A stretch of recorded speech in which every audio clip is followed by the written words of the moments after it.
Hey guys, in this video, I'll show you how to change domain name in WordPress website. Alright, let's begin. First of all, open any type of preferred browser and search for wordpress.com. After that, log into your WordPress account and you'll be redirected to the home page. Next, access the Settings tab from the left side menu. The next thing that we're going to do is, we're going to access Site Settings.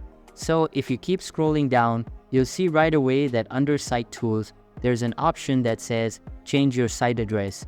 So it reads, register a new domain or change your website's address.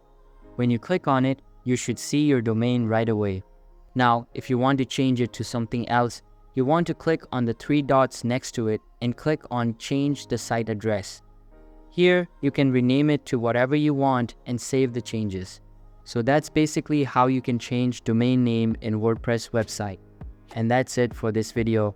If you find this helpful, consider subscribing and giving this a big thumbs up. Thanks.